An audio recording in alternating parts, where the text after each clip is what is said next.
Psalm 23, 1 through 3. The Lord is my shepherd, I shall not want.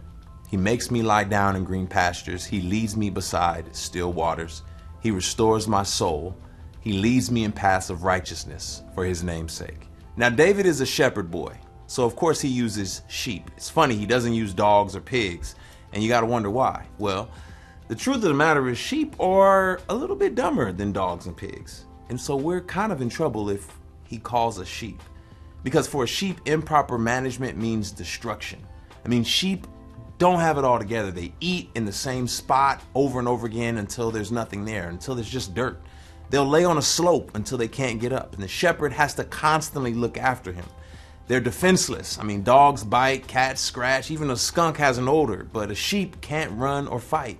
They have weak jaws. But there's one instance where a sheep killed a wolf. You know how? He depended on the shepherd. You see, sheep are directionless. They get lost. They wander. They're dirty. They're not as white as the pictures show us. They hate to be clean. And they're really so foolish that there's so many stories of, a sheep brains being linked together. It takes about 3 or 4 of them to get a mildly smart dog. So when we look at the Lord is my shepherd, I shall not want. I mean, the text is appreciated when you understand how rough and hazardous the terrain is in relation to a sheep and a shepherd. They're intimate. They know the voice of their shepherd. That's a strong thing to say. Do we know the voice of our shepherd? The Bedouin people who live out in the wilderness, in the desert, they bond with their sheep, and the sheep knows the voice of the shepherd. When he says, I shall not want, it means total trust and satisfaction in God alone.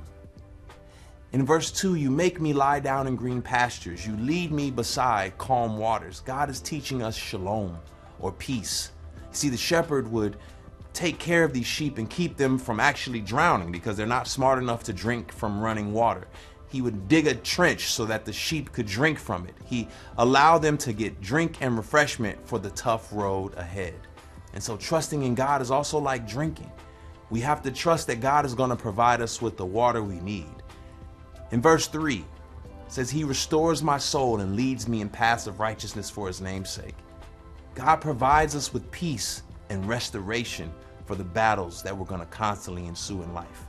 So the question is God your shepherd? He should be.